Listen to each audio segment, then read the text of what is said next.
Welcome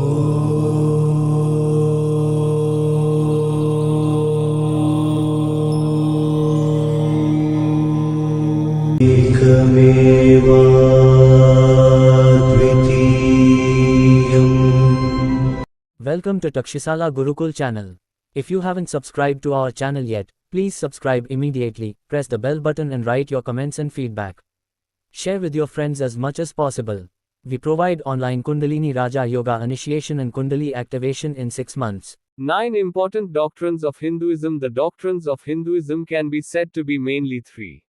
They are 1. Karma Siddhanta, 2. Vinarjanma Siddhanta, 3. Avatar Siddhanta.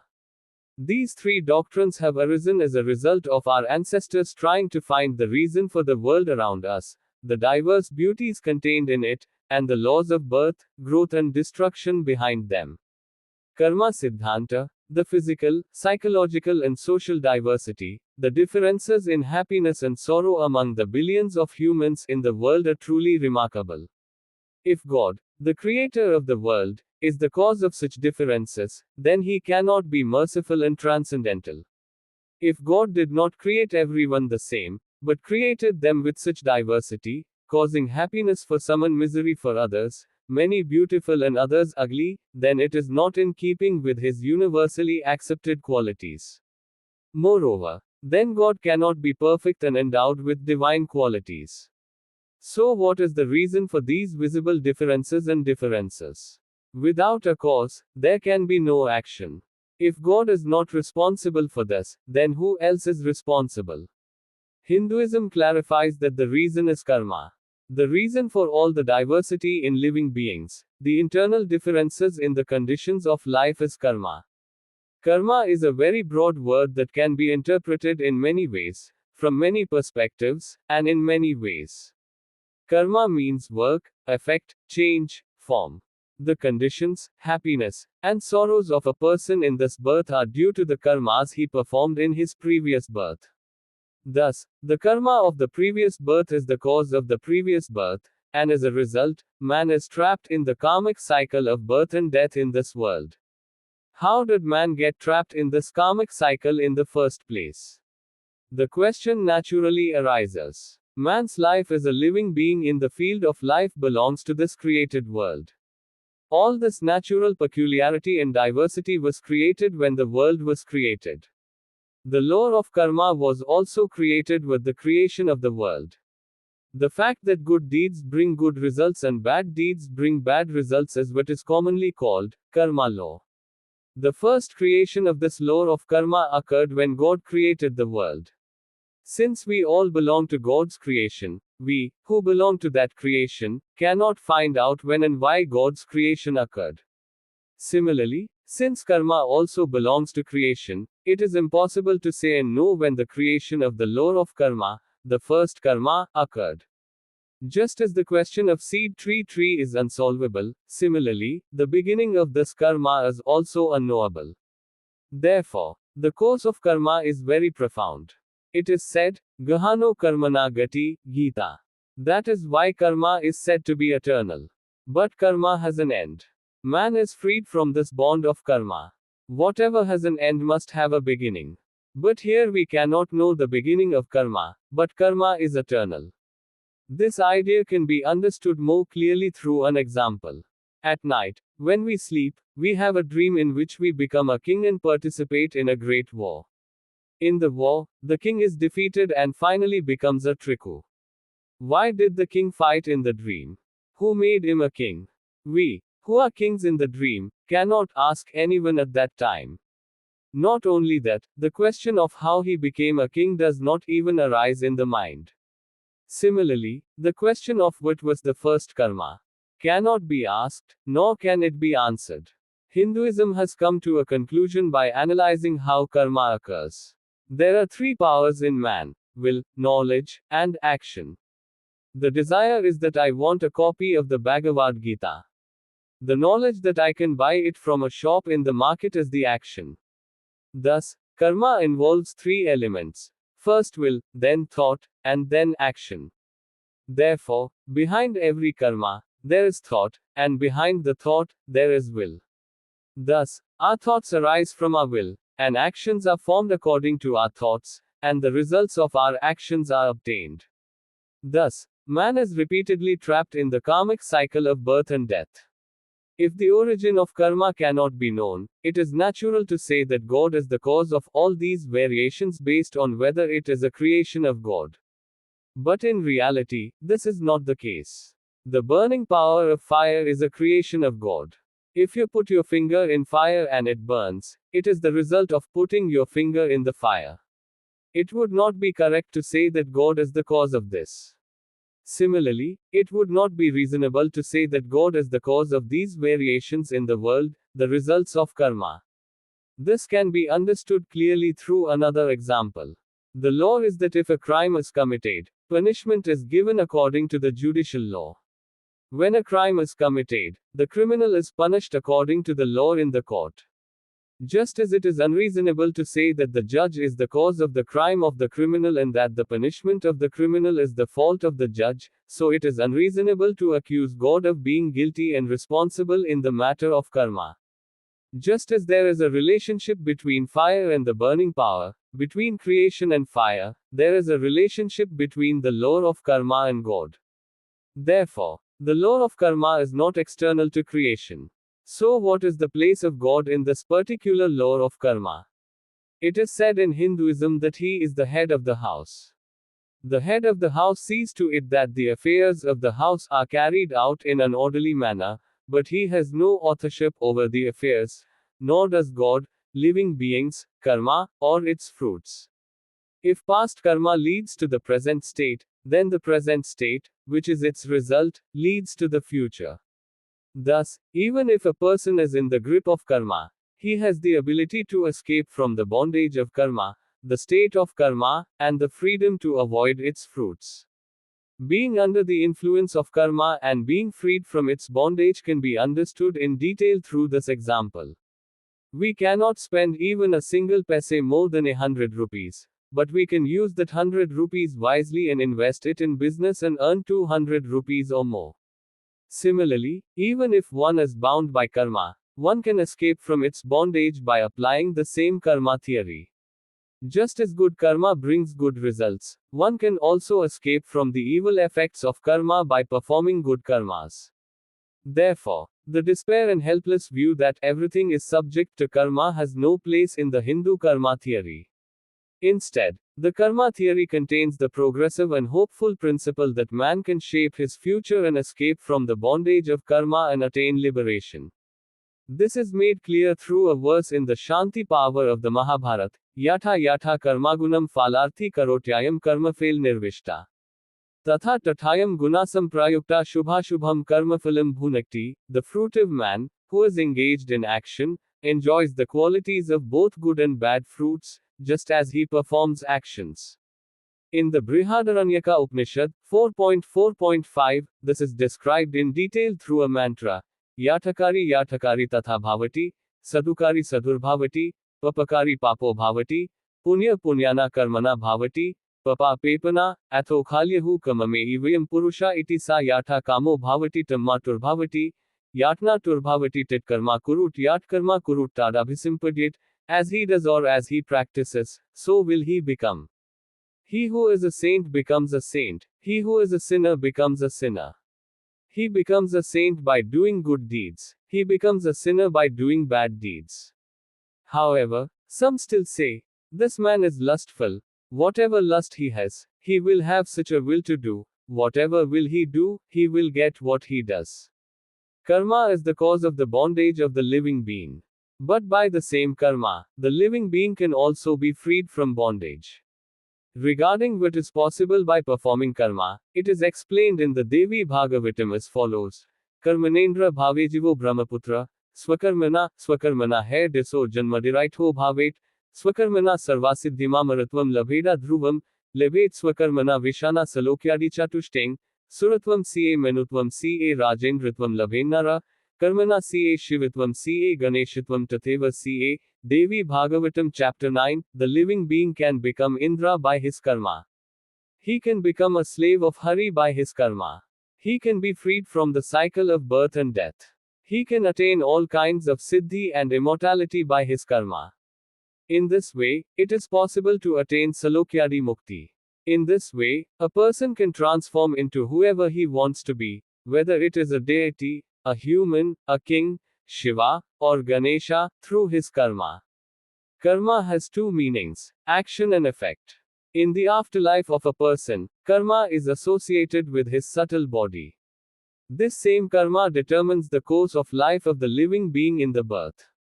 Therefore, if karma is the cause of the life of the living being in the afterlife, the karma that the living being does not only causes an effect during his life but also has an effect in the next life. Karma is basically divided into three categories: Sanchita, Prarabdha, and Agami, Kriyamana. The accumulation of all the karma that has been done in many previous lives is called Sanchita karma. A person's behavior, abilities, tendencies, inclinations, these are the results of some of the accumulated karma. A person's qualities, virtues, and desires come as a result of this accumulated karma. Anikanjanma sanjatam praktanam sanchitam sm tam, Devi Bhagavatam, Chapter 6, whatever is born and reborn in many births is accumulated karma. Prarabdha karma. The karma that has begun to bear fruit is Prarabdha karma. That is, whatever aspect of the accumulated karma is responsible for the current body and the body, it is called Prarabdha karma. The condition and form of the body are the results of Prarabdha karma. Prarabdha karma cannot be changed. It has to be experienced. For example, clan, parents, body structure, form, all these are the results of Prarabdha karma. Prarabdha karma is like a fruit that has once borne fruit. Whether it becomes sour or sweet, just as the fruit cannot be changed, so cannot the fruit be changed. But in the state of liberation, the liberation of the soul is not affected by Prarabdha karma. Sanchitanam punamadhyat samahartyaya kiyakila, daharambacha samayakala prirayativa tat, prarabdham karma nijeng, Devi Bhagavatam, Chapter 6a part is selected from the accumulated material, and at the time of the beginning of the body, time induces it and it becomes the prarabdha karma. Kriyamana, agavika karma, the karma done in this life is the karma of action. The nature and fruit of this karma of action will lead to the states of the next life according to it. Therefore, this karma is called agavika, that is, the karma that will come in the future, the cause of a new state. Kriyamana ca yatnarma vartamanam tajukyat, Devi Bhagavatam, Chapter 6, the karma done in the present is the karma of action. By adding karma to the accumulated karma, it is possible to make the added action karma also virtuous by performing it as a good karma with wisdom and thereby prevent the occurrence of bad consequences. But as already mentioned, only the predestined karma cannot be made non-existent until one attains self-knowledge. It has to be experienced. For example, blindness, lameness, complexion, family decision, etc. This idea can be understood clearly through another example. A hunter keeps arrows in his quiver. The arrows in the quiver are accumulated karma. He can shoot or release them, arrows, if he wishes. He shoots one arrow towards the target. This is the predestined karma. No matter what he does, it cannot be stopped or changed. He intends to raise another arrow to the shoulder of the bow and shoot it. This is the present or future karma. The target can be changed as desired. One can strike or stop striking. Thus, a person has control over accumulated and future karmas, but has no control over the karma of the past. When one becomes self-aware, all karmas become inactive and inert. Yadhansi samidyo agnir-bhasmasat kurut, Juna, Jananagni, Sarvakarmani bhasmasat kurut tatha, Gita, Chapter 4, Verse 37, O Arjuna, just as a well-burning fire burns wood to ashes, so the fire of knowledge burns all karmas. There are many subdivisions in the active or present karmas. They can be divided into two main categories, Prakrit and Swakrit. Prakrit means the karmic processes that occur naturally without effort, for example, breathing, sleeping, etc. Self-initiated actions are actions that one performs on one's own. Example, Dharma karma, virtue, and adharma karma, sin, all the karmas that help in the elevation of the living being are good karma, that is, good karma. All the karmas that lead to the degradation of the living being are bad karma, that is, sinful karma. Good karma or good karma can be mainly divided into three types: 1. Worldly, 2. Vedic, 3. Otherworldly. 1. Worldly karma, works that are necessary for acquiring morality, knowledge, friendship, and friendship. Kindness to animals, patriotism, humility, worldly karmas. 2. Vedic karma. The karmas related to the purification and elevation of the living being, and the karmas related to the attainment of the goal of sacrifice, charity, and penance, which are performed for the good fortune of this world and the destruction of evil. There are three internal divisions among sadhana karmas: nitya karma, kamya karma, and nishidha karma. 3. Paramathika karma. Karmas of service performed with a selfless mind, with a transcendental view, and for the welfare of the world are paramathika karma. Paramathika karma is possible only by one who is stable and transcendental. Therefore, from the perspective of the one who performs paramathika karma, he is not a doer in performing the karma. However, from the worldly perspective of beings who have not attained that level, paramathika karma is seen as karma. Paramathika karma means selfless karma. Through worldly karma, a living being is able to become a good social being in the world, to become a citizen of the world, and to obtain qualifications from the worldly perspective. The living entity becomes pure through the Vedic rituals. The instrumental acts such as sacrifice, donation, and penance help in making the living entity pure and happy before the Trinity. The living entities who do not attain self-knowledge through extra-mundane actions become the recipients of a great ideal. From this, they get light and guidance for their lives. The welfare of the world is achieved through extra-mundane actions. Let us now consider a little about sacrifice, donation, and penance. Sacrifice. Sacrifice is the work we do for the welfare, happiness, and pleasure of others.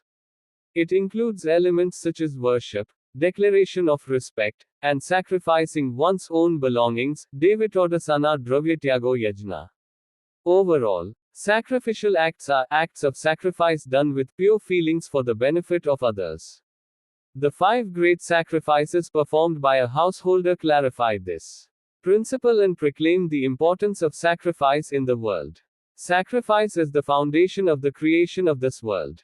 Sacrifice is also the power required for it to function. God created this world with sacrifices and said, "May this sacrifice be the source of pleasure for the subjects." This is explained in the Bhagavad Gita. Sahayana praja shrishta purovaka prajapati, anena prasavishyadvamesha vasistishta kamadhuka, Gita, chapter 3, verse 10. In the past, Prajapati created the subjects with sacrifices and said, "May you prosper. May this be the source of pleasure for you." Giving what one has to others, making sacrifices, making offerings, creating with the spirit of worship, all these are considered yajna. The living entity should continue to perform the act of yajna. There are many yajnas such as Dravya Yajna, Janana Yajna, Tipo Yajna, etc.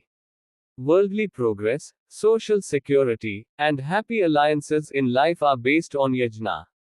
For one who does not perform yajna, this world will not exist. Where will the next world be?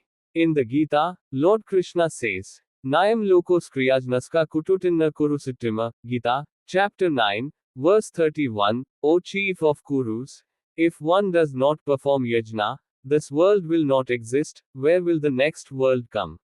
Sacrifices should not become bondages of karma but should help in liberation from karma.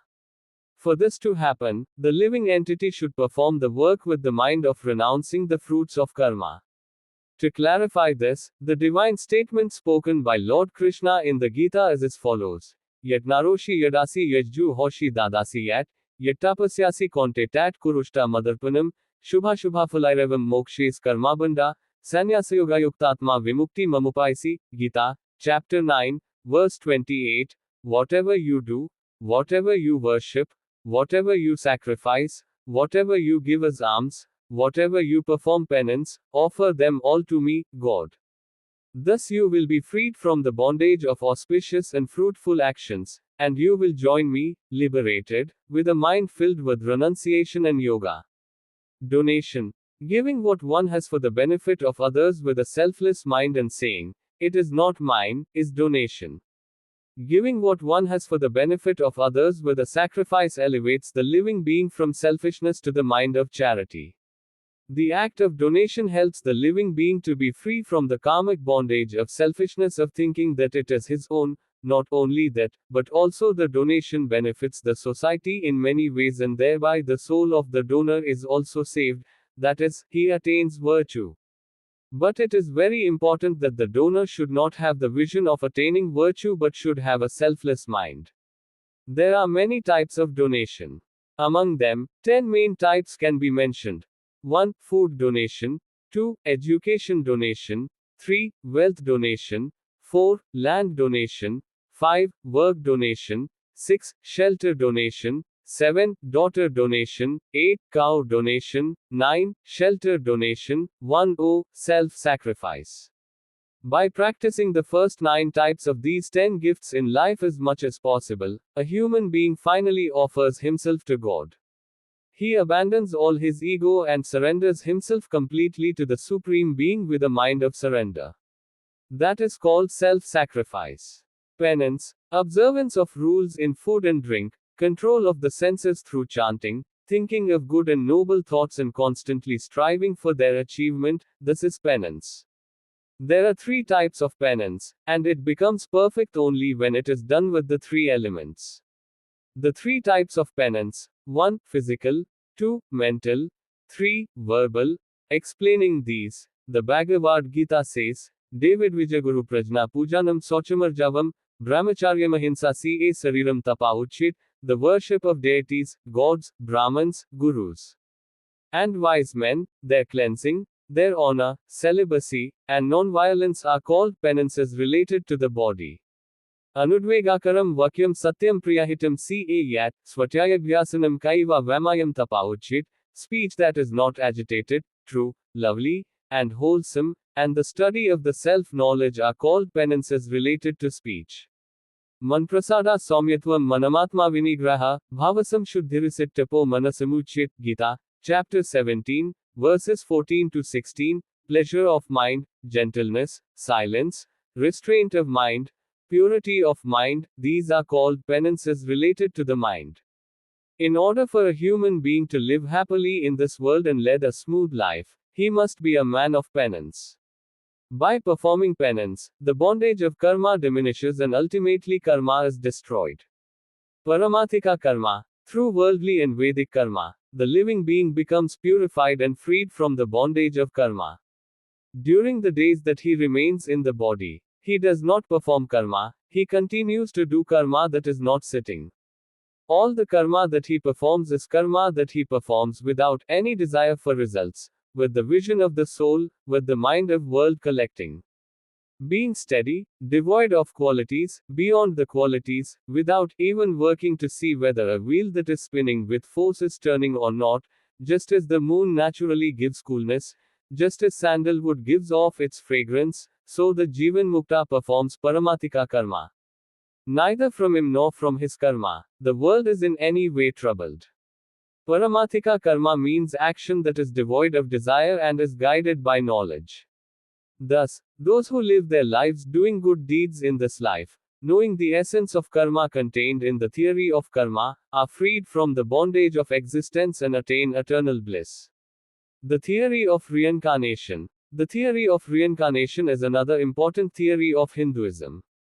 The rebirth of a living being is called rebirth. Rebirth means being born again as a body after dying once.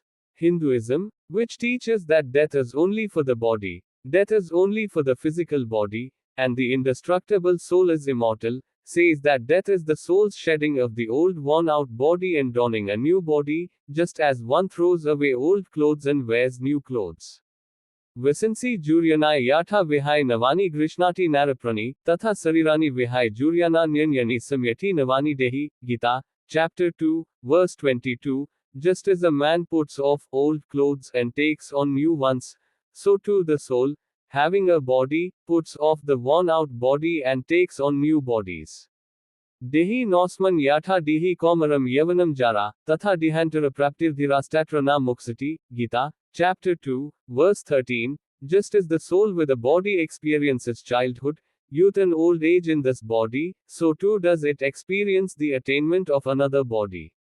The wise man is not deluded about that. The soul does not die. Even if a body is born, it is its own, as the Gita says, Na jayate priyate va kadachit naim bhutva, bhavita vana bhuna, ajo nitya sasvathoyam purana na hanyat hanyamane sarir, Gita, chapter 2, verse 20. The soul, is never born, never dies.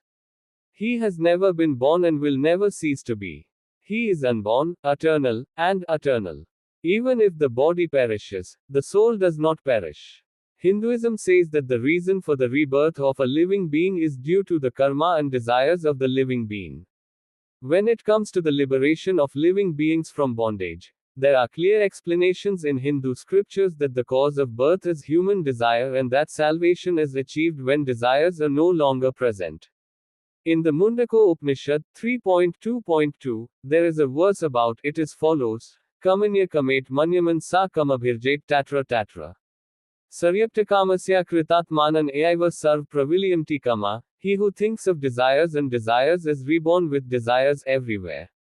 For the Kritatman, who is full of desires, all desires are destroyed here and there.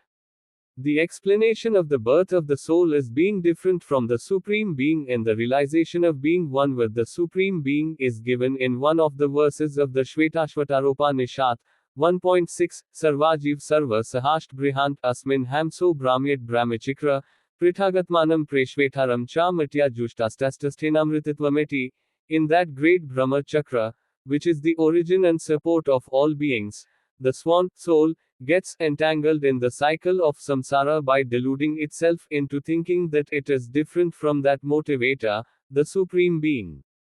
By uniting with that Supreme Being, it attains immortality, moksha. The Gita says that death is not inevitable for a born person. Jatasya hai dhruvo mrityadhruvam janma mrityashyasi tasmadapariharyatirthena tvam shochitumahasi. Gita, chapter 3, verse 27. Death is certain for a born person. Birth is certain for a dead person. Therefore, you should not grieve over something that cannot be resolved. The living entity takes birth again and again until liberation is attained. Liberation is not attained until all desires are fulfilled. Therefore, the living entity is reborn again and again. This is stated in the Brihadaranyaka Upanishad 4.4.6 as follows: Tadeva sektasa karmakriti lingam mano yatra nisiktamasya, prapyantam karmanastasya yakinchaha karotyayam, tasmalokatunarityekke lokaya karmane, iti kamayamanosta kamayamano yos kamo nishkama after kamo na tasya prana utsamanti, brahma va san brahmati. The soul that is moving, is attached to wherever his sexual body or mind is attached. That is what he joins with his karma. Whatever karma he does in this world, he experiences its end in the next world, and from there he returns to this world for new karma. Thus the Falami moves. Now he who is akamya, neither akamya, nor akamya, nor akamya, nor akamya of the soul, is not pleased by his senses. He becomes Brahman and is merged in Brahman. Thus, we find that rebirth is a reality for the living being in the scriptures of Hinduism, and that the reason for it is also stated very definitely and clearly. We can get a lot of details about rebirth through various types of legal methods. What is the reason for all these physical differences among human beings in the world? A 5-year-old child memorizing the Bhagavad Gita, accomplishing very important tasks in a very short period of life, remembering a previous life in this life. What is the reason for accidental calamities such as child widowhood, incurable disease, poverty, death, and untimely death? Some people immediately fall in love with us when we see them for the first time. Similarly, some people immediately become bored and dissatisfied when we see them for the first time. We get attached to some people and dislike others. A child who is born without education does not know the difference between sweet and bitter, does not know kindness, and does not know joy. What is the reason for all these? What is the reason for lameness, deafness, blindness, etc., for the birth of good and worthy children? Thus, it cannot be said that a human being is born in this one birth and is the cause of all these various peculiarities seen in the human race in the world. The cause is the result of the karmic consequences of the previous birth. When a living being is able to attain salvation in one birth, he endures the births and finally becomes free from the fruit of karma after many births. The fruit of karma cannot end in one birth, and if it has been spent in previous births, it can end in the present birth. Therefore, every birth that is endured is also a good opportunity for the living being to attain liberation. The accumulated karma is finished and the living entity becomes liberated, and it is necessary to take many births. Thus, moving from one birth to another, the living entity experiences the results of the karma of previous births, and at the same time lives the life of the present birth and finally attains liberation according to his karma. Accumulated karma cannot be finished in one birth. But all karmas can be burnt in one birth by the fire of self-knowledge and one can become liberated. In this regard, Lord Krishna has given the following assurance in the Gita. Yatidhamsi samidha agnirбhasmasat kuruts Arjuna, Jananagni, sarvakarmani bhasmasat kurut tatha, Gita, chapter 4, verse 37, just as a well-burned fire burns wood to ashes, so the fire of knowledge burns all karmas. Thus, although karma is the cause of birth and rebirth is inevitable, one should not think that after the birth one must take another birth, or that there is no end to these cycles of birth and death. Every birth is a good opportunity for the living entity to escape from the bondage of the cycle of births. The fruits of the karmic and sanskaras acquired by the living entity in one birth are combined with the subtle body in a subtle form at the time of death and continue to another birth. If a person does not achieve any success in music, mathematics, etc., even after doing some sadhana in this birth, the same desire remains strong in the person at the time of death. That desire leads to the form of the next birth. The explanation given in the Upanishads is as follows. Yashitastesha pranamaiti pranamastejasa yuktaha, sahatmana yatha sankalpatam lokam neti, Prasopanishad, question 3.10, the soul gets life from the mind with which it is endowed. Life, endowed with radiance, carries it with the soul to the world according to its intention. Skalani sukshani bahuni kaiva rupani dehi swagunnavranoti, kriyagunne ratmaganascha tesham sanyogahetura paropaspi drishtaha, Svetasvataropanishad, chapter 5.12, the soul, by its qualities, causes the combination of many forms, both gross and subtle, and appears as another. As a result of the desires of the time of death and the past life, and the half-fulfillment of these, when a living being is reborn, he is born in a situation that is conducive to the development and fulfillment of his desires. From where he left off in the past life, he continues the programs for the fulfillment of his desires in this life. That is why we see special growth flashes in young children, such as geniuses, great souls, etc. Among two children born on the same day, at the same time, in the same environment, one grows up to be a genius and the other a dull-witted person. The reason for this is nothing but the merit and karmic results of his previous life. If there was a previous life, why do we not remember it in this life?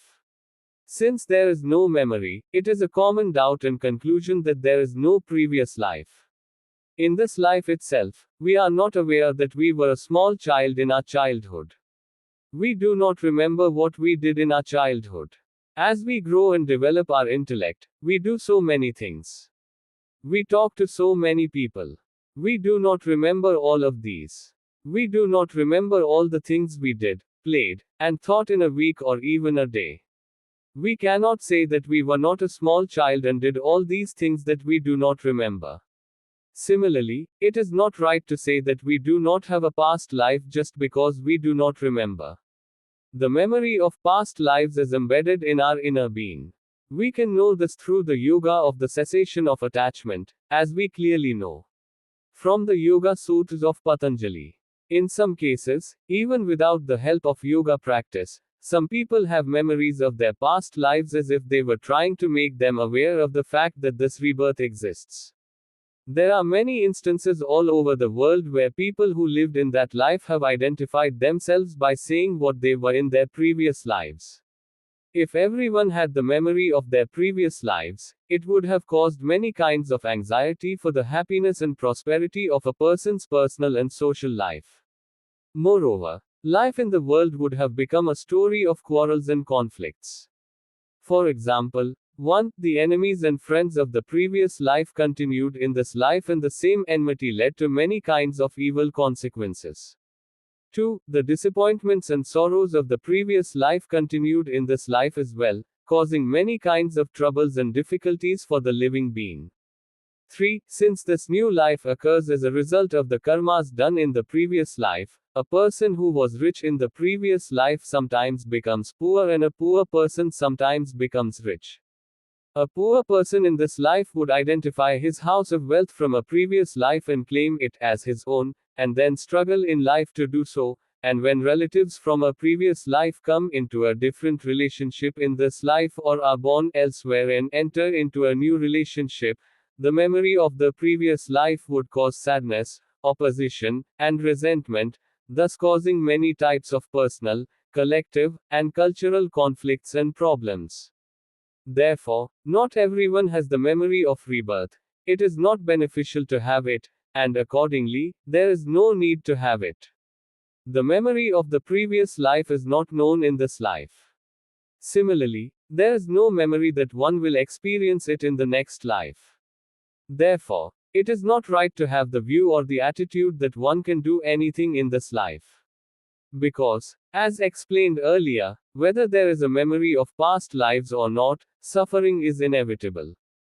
And since the same soul has to experience the fruits of karma in new births, the soul must live very carefully in the present birth in a manner that is in accordance with dharma. Also, thousands of births may have passed and the soul has passed to the present birth. But this birth does not have to be the end for the soul. The soul can attain liberation in this birth itself by the good deeds of the soul, through sattva-filled sadhana. Therefore, the soul must do good work in every birth as well.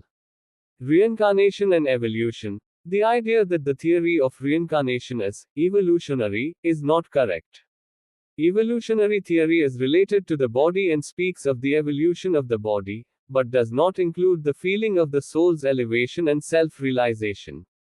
The argument that man evolved from monkeys is evolutionism, and this evolutionism does not provide a reasonable answer to the differences in intelligence, qualities, and stages within humans.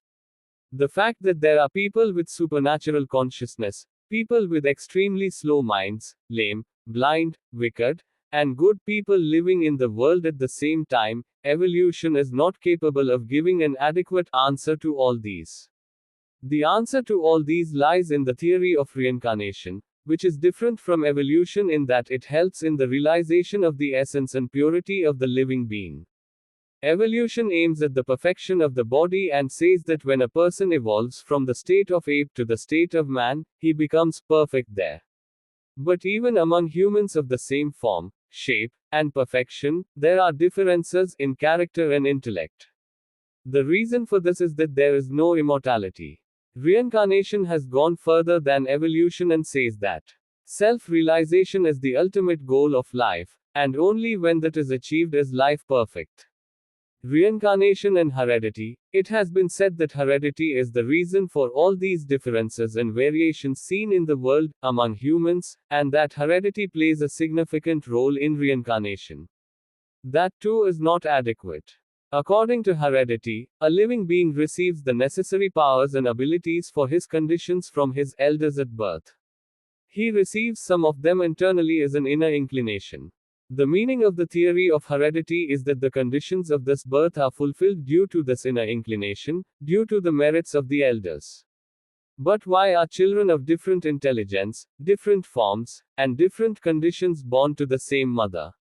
Why does one child grow up to be a multi-talented person while another grows up to be a retarded person? Why are such children born to parents who are not lame or blind? The theory of heredity does not provide a satisfactory answer to the questions. Also, the theory of heredity does not provide a correct answer to the question of what is the root cause of the existence of the inherent inclination of the living being. The theory of reincarnation clearly states that this inherent inclination is the karmic group, due to which the living being is able to take birth. According to its karma, it is to receive all the environment and conditions. When was the living being first born? When and why did he first perform karma? It is not possible to find an answer, and they are said to be eternal. But it is a clear fact that the living being has a destiny, a liberation from bondage. Until the living being attains good fortune, that is, attains salvation, this world and other worlds all exist and all of them are experienced by the living being according to the results of the karma of each birth. Similarly, some living beings help in the salvation of other living beings by becoming great souls, saints, and sages. The world in which living beings live is not only this world. There are many other worlds such as heaven, etc. The living soul, trapped in the cycle of birth and death and living in this world, after leaving the body, goes to other worlds. There are a total of 14 worlds in this universe. Of these, 7 are the upper worlds and 7 are the lower worlds. They are the upper worlds: 1. Earth, 2. Earth, 3. Heaven, 4. Heaven, 5. Heaven, 6. Heaven, 7. Heaven. The lower worlds: 1. Hell, 2. Great Hell, 3. Heaven, 6. Heaven, 7. Earth. Devi Bhagavatam, Chapter 9, a detailed explanation of the transmigration of the soul. It has already been said that death means the abandonment of the body. There are 10 points to remember about death. 1. The soul is originally perfect. It is the soul. Due to ignorance and lust, it gets entangled in the cycle of samsara. 2. The soul is indestructible. 3. The visible physical body of the soul is perishable. 4. Death is not for the physical body of the soul but for the soul. 5. Death is not a change in the physical body of the soul but a change in the form of life. 6. Death facilitates the soul to get a new body. 7. Birth is the soul taking on a new body. 8. The period from when a living being takes on a new body until it leaves it is called one birth.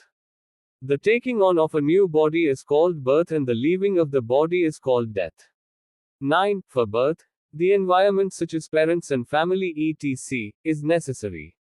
10. After death, there is a gap between birth and death, and the same living being is reborn again. But during that period, the living being remains in the subtle body without losing its identity. Only when liberation is attained, the living being is permanently freed from the influence of the cycle of birth and death and attains the bliss of salvation. When the time of death approaches, the various vital forces that govern the body are concentrated in one place. That is, they are gathered in the subtle body of life. Then the vision of the dying person becomes dim, hearing is impaired, and external transactions cease. Thus, having completed his karmic and spiritual activities, he, being attached to the subtle body, goes to the divine world or to the ancestral world according to his karma. If he has lived with good deeds, he attains the world of the corresponding degree, and if he has lived with bad deeds, he attains the corresponding degree. After the fruit of his karma in all these worlds is over, the living entity has to take birth again in the earthly world. But after realizing the Lord, the living entity is forever free from birth and death. This is assured by Lord Krishna in the Gita. Abramabhuvana loka punaravatino, Juna, Mamupatya tu konte punarjanmana vidyat, Gita, chapter 8, verse 16, even if the living entity goes to all the worlds from the world of earth to the world of Brahma, from there they will have to come back. But if they have me, there will be no rebirth. After suffering the fruit of their actions, the living entity may be endowed with virtue. Or they may descend as ghosts and ghosts. If the family of the living entity in the past birth performs the posthumous, otherworldly, rituals such as Shraddha, Tarpan and so on in a proper manner so that the living entity may attain liberation and happiness, the living entity attains virtue. However, as explained in the verse of the Gita above, the living entity has to be born again and again in a bodily form until he attains the realization of God. After suffering the fruit of his actions, the living entity takes birth again in this world according to his desires and wishes. In the Devi Bhagavatam it is said on this subject, Purvadeham parityajya jiva karmavashanuga, swargam va narakam va, p prapoti swakritena y, dvym daham cha samprapya yatanadehamarthajam, bhogan cha yadotpate samyastisya jayate, bhunekti varidhan bhogan swargan va naraketa va, yojeva tamkala. Tiva sanchitebhyashcha karmabhi riyupa, Devi Bhagavatam, Chapter 4, having abandoned the previous body, the living entity, according to the law of karma, attains heaven or hell according to the results of his actions. He attains a divine body or a body that is born out of desire for material things and suffers, according to the results of his actions, and experiences various kinds of experiences in heaven or hell. When the time comes for him to be reborn after experiencing the results of his actions, time projects him into the tree of karma according to his accumulated actions. He is reborn in a body to experience the results of his actions on earth. The living entity attains a new birth according to the actions done in the previous birth and the desires he has. He is reborn under the conditions that are favorable for that. Detailed details on this matter are found in the Chandogya Upanishad and the Bhagavad Gita. He who practices this beautiful path, how does the soul become a body again? When reborn, the soul becomes the sky, the wind, the smoke, the mist, the clouds, and finally the rain, and finally reaches the earth. Whether it is in the food of the human race on earth or in the body, it gets mixed in one way or another and grows into a fetus and takes birth as a child. According to the specific karmic result, the soul is born as a fetus, born in the womb, a sperm, born from a seed, a sperm, born from sweat, or an egg, born from an egg, and then becomes a body. The benefits that the soul gets due to the theory of reincarnation can be summarized as follows. 1. The soul gets the assurance that it will be possible to attain liberation during the lifespan of its birth. Neither the fruits of the good deeds done in this life nor the efforts made for liberation are in vain. It is with the birth of the soul it continues from the moment it stops. 2. The truth that the actions one performs in life will bear fruit in his subsequent births motivates one to live a life in an orderly manner even in the present birth. 3. In many situations of sorrow and calamity in life, the theory of reincarnation provides hope and solace. That is, the living entity takes comfort in the fact that the cause of his sorrows and hardships is the result of his previous birth's karma. Then he becomes active in trying enthusiastically to improve his present life and future through good deeds and good conduct. Incarnation. Incarnation means to incarnate. Incarnation means to descend. It means to descend from the unmanifest to the manifest or from the Supreme Soul to the earth. Who is the one who descends? The Hindu doctrine of God.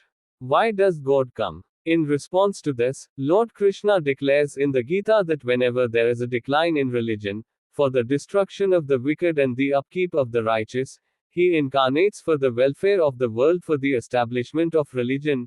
Yada yada hai dharmasya glanirbhavati bharat, abhyuthanam dharmasya tadatmanam shrijamyam, paritrine sadhunam vinsaya ca discritum, dharmasansthapanarthaya sambhami yuge yuge.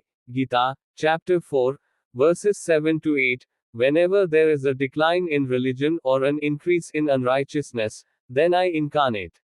For the protection of the saints, for the destruction of the wicked, and for the establishment of religion, I incarnate in every age, according to the time and place, without the rules of the yangs such as Kirta, Treta, etc. God is the one who incarnates. Only those who are born from the essence of God become saints, and great souls. God incarnates to provide inspiration, guidance, protection, and guidance regarding righteousness and good conduct to the millions of living beings in the world. There are 4 types of incarnations. 1. Purnavatara, 2. Anshavatara, 3. Aveshavatara, 4. Yogavatara. 1. Purnavatara. Purnavatara is when the Lord himself incarnates in a body and works for the salvation of living beings and for the establishment of Dharma. 2. Anshavatara, the incarnation of the Lord, born from the element of God, in which God incarnates in a body and performs the pastimes of incarnation in this element. 3. Aveshavatara, a temporary incarnation for some specific purpose, comes as the inspiration comes, and after the work is completed, although in the form of a person, lives without the incarnation form. 4. Yogavatara, incarnates with the power of yoga and exerts the influence of yoga and works for the salvation of living beings in the world. Yogavatara. Many incarnations come and have come from time to time. There is no human law that the number of incarnations should be the same. Because incarnation is the law of God, it is a matter of judgment. According to Hindu mythology, 10 incarnations are mainly famous. But as mentioned in The Gita, incarnations are born from time to time for the upliftment of the religion, and their number is 10. The 10 famous incarnations are 1. Matsyavatara, 2. Kurmavatara, 3. Varahavatara, 4. Narasimhavatara, 5. Vamanavatara, 6. Parashuramavatara, 7. Sri Ramavatara, 8. Sri Krishnavatara, 9. Sri Buddhavatara, 1. Kavatara. Hindu mythology says that the first 9 of these incarnations have passed away and the 10th incarnation, Kalki, will come at the end of this Kali Yuga. If we examine the religious establishment work done in the world following the principle and objectives of incarnation, we will find that more incarnations have taken place in India. For example, Sri Shankaracharya, Sri Krishna Chaitanya, Sri Ramakrishna Paramahamsa, etc. The principle underlying the incarnation principle is that God makes a system to provide appropriate guidance and inspiration to the millions of people in the world that it is possible to attain liberation. An incarnation is necessary to maintain the balance of the conditions of life in the world. There are one or the other type of protective systems in nature. Similarly, the principle of incarnation comes into play following the need for development and protection of the conditions of various spheres of human life. Accordingly, great men incarnate and save the living beings. Therefore, incarnation can be said to be a special arrangement of God for the development of the world and the living beings. Hinduism, which preaches that man is inherently pure and divine and can rise from the animal level to the level of God and become immortal, has clarified its reality through its incarnation principle. Incarnated individuals are pure, perfect, eternally liberated, and eternally ready, and they have nothing to achieve in the world. Although they appear to live like humans to the outside eye, that life is only for world education. The incarnation power is the power of God, and the incarnation play is complete. Even after the abandonment of the body, it answers the prayers and worships of the devotees of the incarnated personal power. It provides refuge and shelter. Incarnated beings are not individuals, but the manifestation of the human form of God. By worshipping the incarnation of God, the living entity can be freed from the sufferings of life and finally be freed from the bondage of existence. Thus, in Hinduism, these three theories of Karma, Vinarjanma, and Avatara provide assurance about the birth, development, and attainment of liberation of the living entity, and provide inspiration and guidance to the living entity to move from untruth to truth, from darkness to light, and from death to immortality.